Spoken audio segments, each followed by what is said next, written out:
Gracias por seguirnos en El Mundo desde el Sur.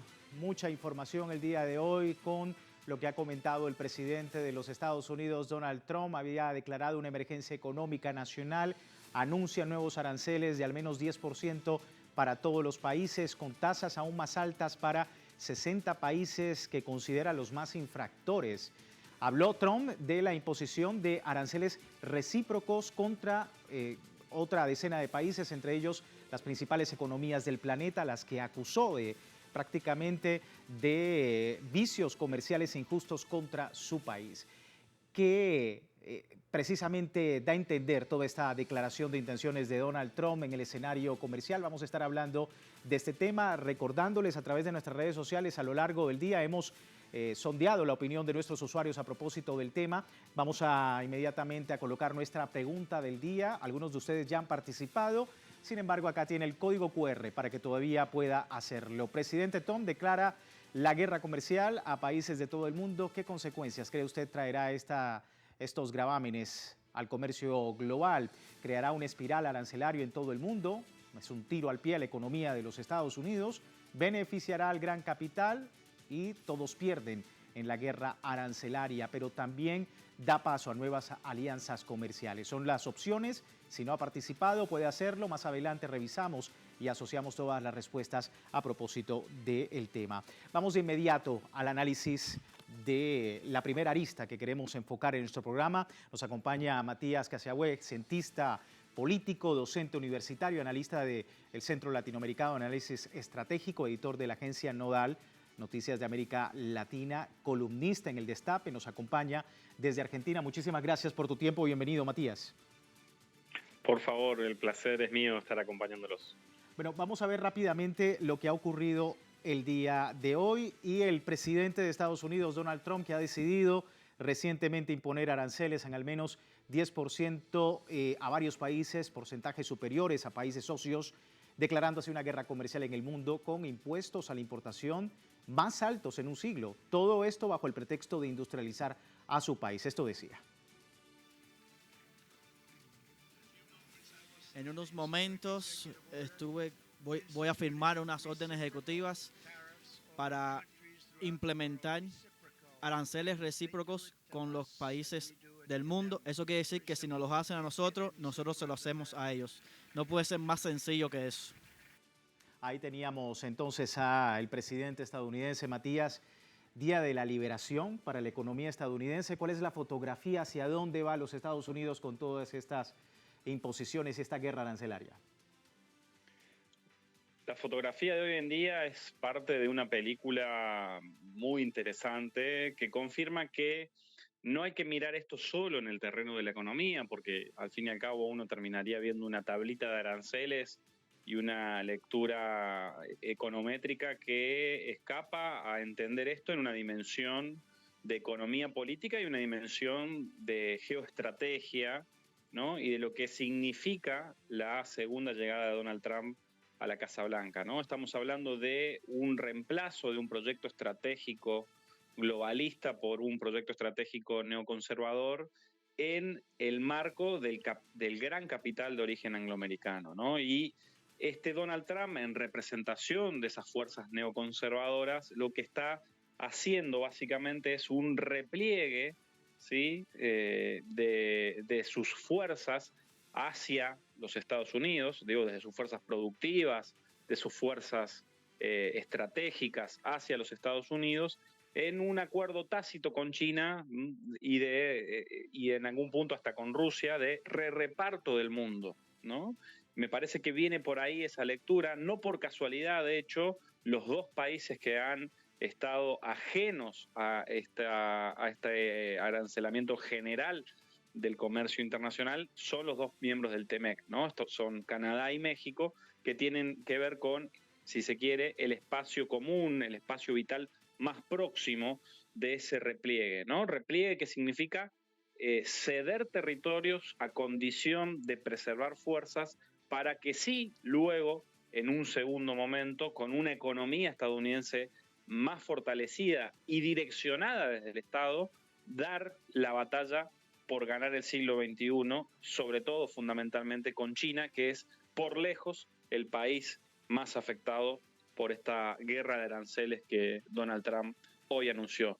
No es un día de liberación, sino es un día de la declaración de una guerra económica, ¿sí? Sobre todo contra China, en la discusión donde se dirimirá en los próximos 10, 15 años quién va a conducir los destinos de la humanidad en términos de economía capitalista en el siglo XXI.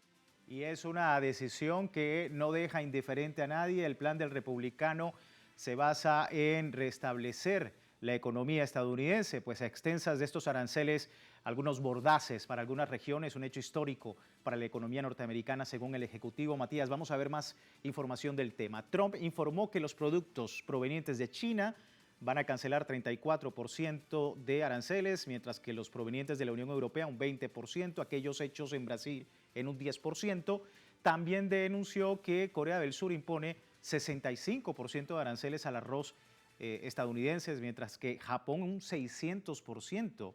Vincula el entorno de los aranceles con la riqueza histórica de Estados Unidos y la necesidad de evitar crisis como la Gran Depresión. El mandatario recordó que esta orden es respuesta a quienes presuntamente explotaron contribuyentes norteamericanos durante décadas. Y quiero preguntarte, con todo esto, ¿quién gana? ¿Quién pierde en realidad en esta guerra arancelaria en su comienzo?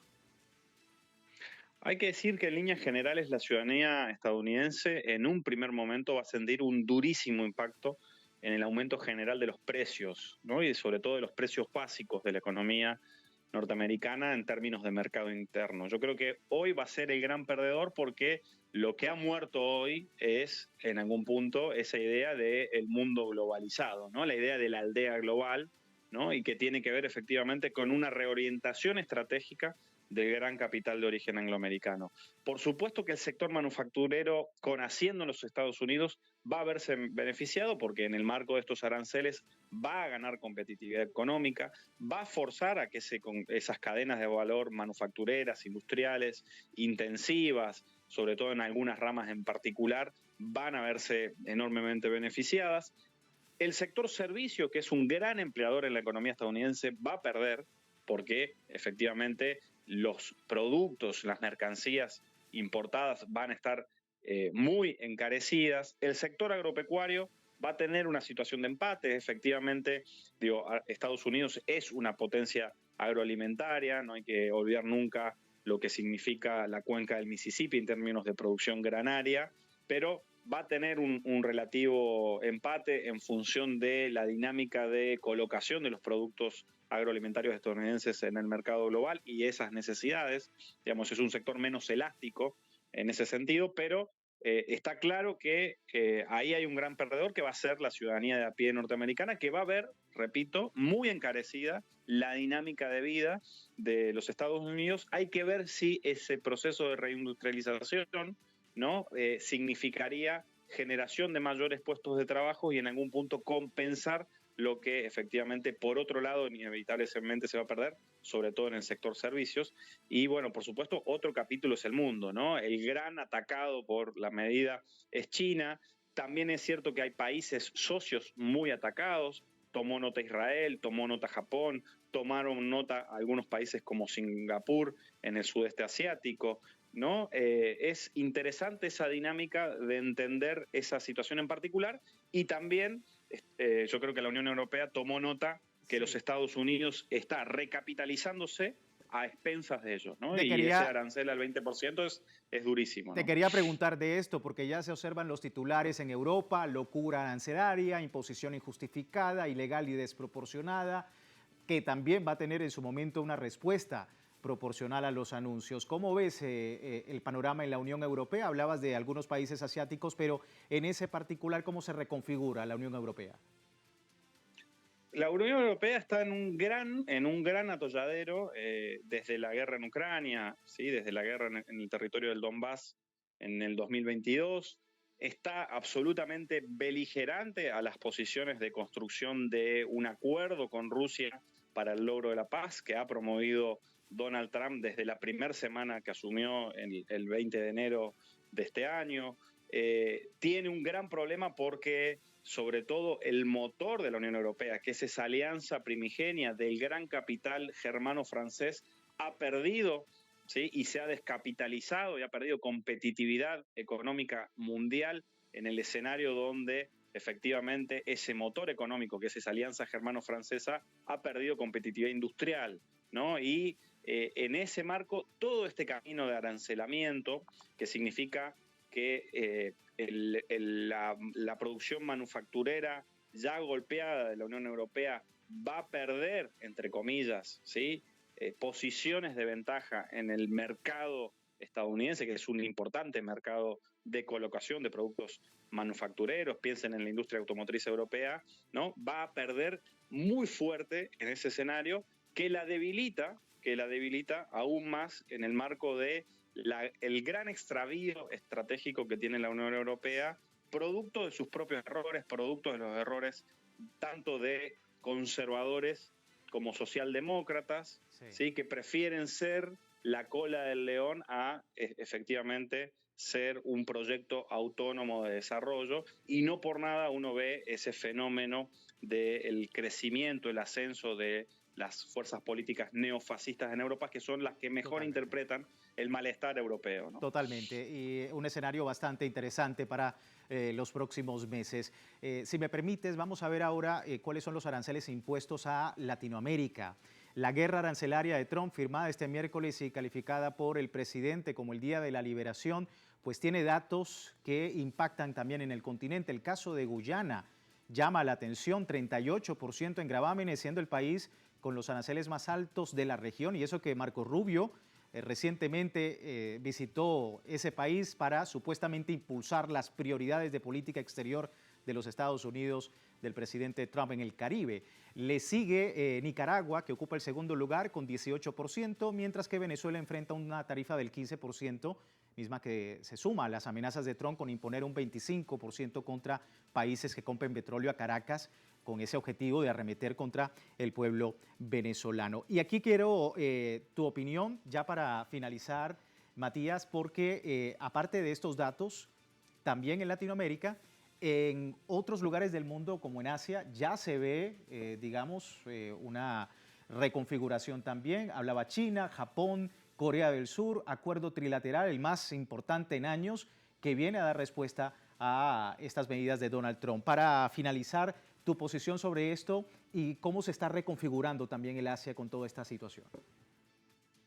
En el sentido, la descripción que has hecho es muy clara. Evidentemente, esto está promoviendo un reordenamiento de la economía mundial, ¿sí? Ya se acaba de morir hoy esta idea de aldea global. Estamos en un nuevo momento porque cambió la estrategia que conduce el principal actor de la economía mundial, que es los Estados Unidos, ¿sí?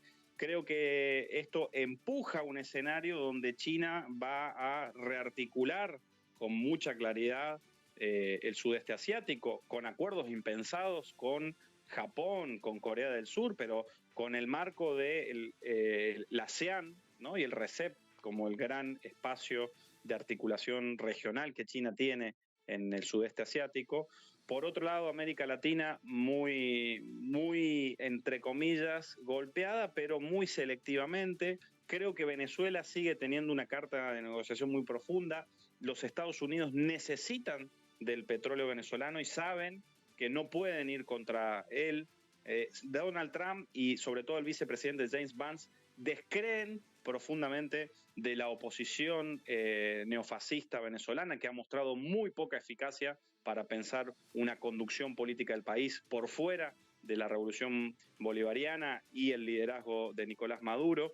Creo que al mismo tiempo esto resuelve las contradicciones de las fuerzas progresistas, de entender que el camino de América Latina es el de la unidad, de entender que hay una ventana de oportunidad en la negociación y en el entendimiento que China, Rusia y los países del BRICS están abriendo para la región. Creo que hoy también se acabó la discusión que Brasil dio el año pasado al ingreso de Venezuela. Creo que el 2025 es el año del ingreso de Venezuela a los BRICS. Me parece que hay que entender esto también desde América Latina como un escenario de oportunidad si se sabe construir inteligentemente la unidad y el entendimiento con ese mundo emergente que, repito, esta foto de hoy empieza a dibujar como película. Y una foto en el sur, por supuesto, estratégica de ahora en adelante con toda esta imposición de Donald Trump. Muy atentos e interesante el escenario allí también. Matías, muchísimas gracias por tu tiempo con nosotros. No, por favor, un placer. Ahí teníamos Matías Casiaweb, cientista político y docente universitario, analista internacional, hablando de lo que ha ocurrido hoy en Estados Unidos. Vamos a despedir esta primera parte del programa y les recuerdo, tiene tiempo de participar en la encuesta que hemos publicado en nuestras redes sociales. Al final de nuestra emisión analizamos los resultados. Aquí tiene el código QR. Más adelante vamos a ofrecer los detalles. Por lo pronto, una breve pausa y ya regresamos con más del Mundo desde el Sur. Ya venimos.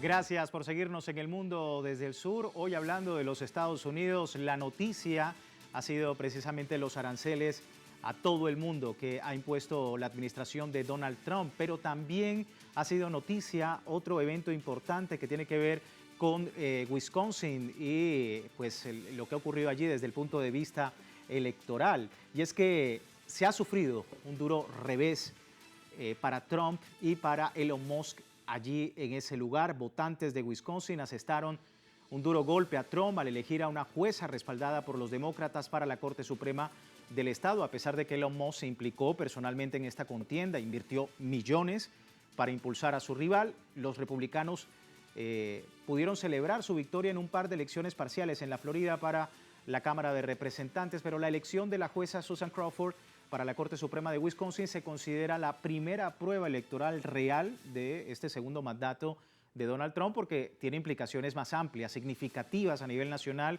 Es vista como una prueba más representativa del apoyo político y de la influencia de Trump en su segundo mandato.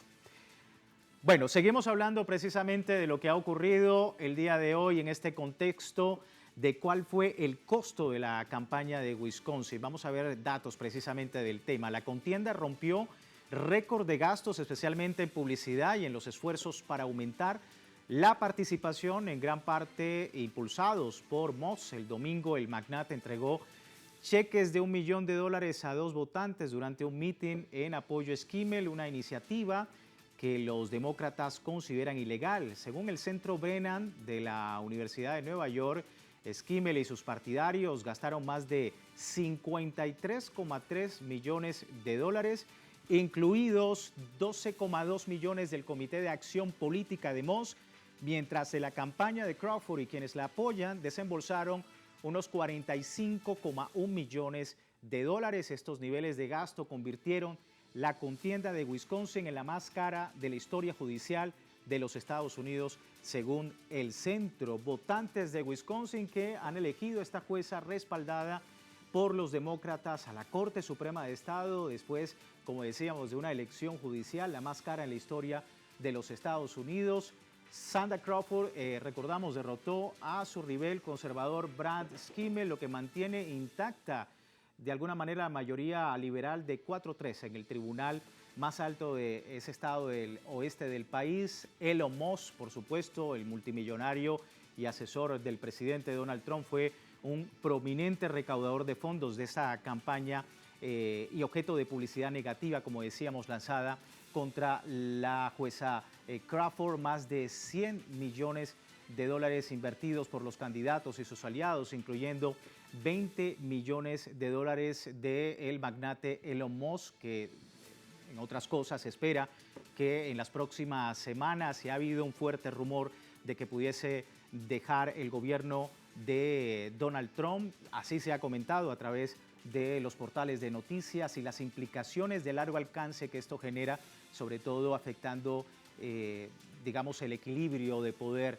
que tanto Donald Trump como Elon Musk han tenido en los últimos meses, con una campaña que efectivamente da a entender la compleja situación que pudiesen tener más adelante desde lo legal, desde lo jurídico, el presidente Donald Trump, y en medio de lo que ha sido una controversia por el trato inhumano que ha generado a la migración, no solamente venezolana, sino también a la migración de todo el continente. Recordemos, hubo recientemente un fallo en el que efectivamente la justicia norteamericana prohibía que se siguiese deportando de la manera inhumana como le estaba haciendo el presidente de los Estados Unidos, Donald Trump. Un error administrativo el día de ayer con un migrante salvadoreño da a entender que esta práctica precisamente se está dando también contra otros importantes, una importante población de migrantes con estatus incluso legal en los Estados Unidos. Muchas familias encuestadas, 60% de las familias encuestadas que han tenido por lo menos un migrante en su familia, pues sí, dicen sentirse muy temerosos de lo que pueda ocurrir. Incluso algunos no han podido ir a sus trabajos precisamente por estas medidas arancelarias, migratorias del presidente Donald Trump. Y en ese contexto es que se ha dado dentro de lo judicial, pues toda esta información que se genera hoy sobre Susan Crawford resultó elegida pese al millonario apoyo de Elon Musk al candidato rival Brad Schimmel, y que pone de manifiesto, por supuesto, un interesante escenario en torno a este tema. La jueza estadounidense Sandra Crawford, respaldada por los demócratas, vence este martes la elección por un puesto en la Corte Suprema del estado de Wisconsin. Muy atentos a ese escenario, pero bueno, antes de terminar con nuestro programa, revisamos los resultados de la encuesta que hemos publicado desde temprano, y la primera arista que daba a entender lo que ha sucedido en torno a esa rueda de prensa, ese anuncio de Donald Trump que declara la guerra comercial a países de todo el mundo. ¿Qué consecuencias cree usted traerá estos gravámenes al comercio global? Pues ahí teníamos las opciones y estos son los resultados. 34% dice creará una espiral arancelario en todo el mundo. 33% tiro al pie a la economía de los Estados Unidos. Solo un 1% de los usuarios dice que va a beneficiar al gran capital y un 13% dice que todos pierden en una guerra arancelaria. 22% también comenta que esto dará paso a nuevas alianzas comerciales, como ya lo veíamos precisamente en el análisis, en las que efectivamente desde Asia, por ejemplo Japón, Corea del Sur y China, pues ya están realizando algunas acciones económicas y comerciales sobre el tema. Quiero agradecerles a todos ustedes por mantenerse en sintonía de nuestro programa el día de hoy. Ha sido interesante ver las respuestas y más adelante, por supuesto, otro tema en el mundo desde el sur que dé cuenta de cómo se está mirando panorama político internacional y por sobre todas las cosas económico. www.telesurtv.net, siempre con nuestra señal en tiempo real desde cualquier parte del mundo, también a través del servicio informativo de Telegram, allí Telesur, con una mirada siempre del mundo desde el sur. Soy Luis Francisco Blandón, gracias por seguirnos.